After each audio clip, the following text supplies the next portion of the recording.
প্রান্ত থেকে ছুটে আসছে হাটুরে। আর আসবেই না কেন, আজ যে হাটের বার। আজ যদি বাজার করা না হয় তাহলে আরো একটি সপ্তাহ অপেক্ষায় থাকতে হবে। এটি হচ্ছে সাপ্তাহিক হাট। সুনামগঞ্জ জেলার দিরাই উপজেলার শ্যামারচর বাজারে প্রতি শুক্রবার এই হাট বসে থাকে। ঘর গৃহস্থলীর সকল কিছু পাওয়া যায় এখানে। এই হাটের প্রত্যেকটি শাকসবজি খুবই তাজা হয়ে থাকে, কারণ আশেপাশের স্থানীয় কৃষকের জমি থেকে তুলে নিয়ে আসা হয় এই সকল শাকসবজিগুলো। কি নেই এখানে, সব কিছুই পাওয়া যায়। হাটুরেরা সপ্তাহের একটি দিন অপেক্ষা করে এই হাটে এসে সহজলভ্যে এবং স্বল্প মূল্যে তার এক সপ্তাহের খাদ্যের যোগান এই হাট থেকেই নিয়ে থাকে। এই হাটে আগেকার দিনের মানুষের মতো এখনকার মানুষেরাও মাছ নিয়ে যায় সুতোতে বেঁধে। হয়তোবা এই দৃশ্যটি আপনার কাছে এখন অবাক লাগবে, কিন্তু এই হাটে আসলে আপনি মোটেই অবাক হবেন না।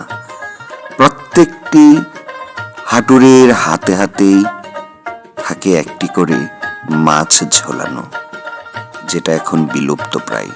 শুধু শাকসবজি আর মাছ নয়, এখানে বিভিন্ন ধরনের মৌসুমী তরতাজা ফলমূলও পাওয়া যায়।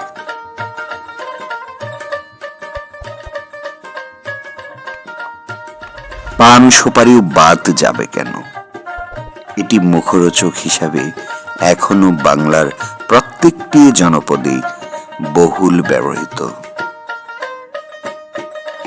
এখানে পুরনো জামা কাপড় বিক্রি হয়। এই হাটের মানুষের অল্প আয়ের সাধ্যের মধ্যে পছন্দ হয়ে যায় আরও বিভিন্ন কিছু। তাছাড়া কৃষিজ যন্ত্রপাতি, এবং এখানে কামারেরা বসেই তৈরি করে সুন্দর সুন্দর ঘর গৃহস্থলী এবং কৃষিজ বিভিন্ন যন্ত্রপাতি।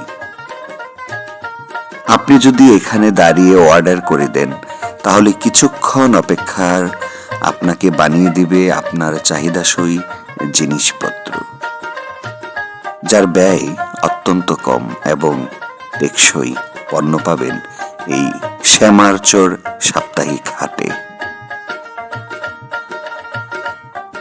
এই কামার পেশাটি মূলত বংশ পরম্পরায় চলে আসছে।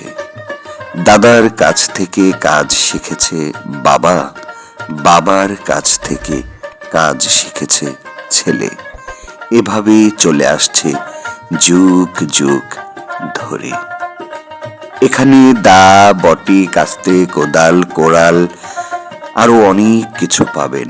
তাছাড়া লোকজ শিল্পের বাঁশের তৈরি জিনিসও এখানে পেয়ে যাবেন আপনার চাহিদা মতো।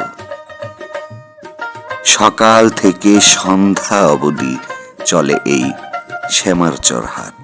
আপনি যদি ক্লান্ত হয়ে যান, এখানে বসে চায়ের আড্ডায় মেতে থাকতে পারেন কিছুক্ষণ। অনেকে আছে এখানে শেরাটনে বসেন। ঢাকার অভিজাত শেরাটন হোটেলে থাকার সৌভাগ্য না হলেও সপ্তাহে একটি দিন স্থানীয় মানুষের সৌভাগ্য হয় এই হোটেল শেরাটনে নাস্তা করার মাধ্যমে। এভাবেই চলে যায় তাদের যাপিত জীবন। হাট শেষ হলে ছুটে যায় বাড়িতে, কারণ অপেক্ষায় থাকে বাড়ির মানুষেরা কখন ঘরে আসবে বাজার আর বসাবে রান্না।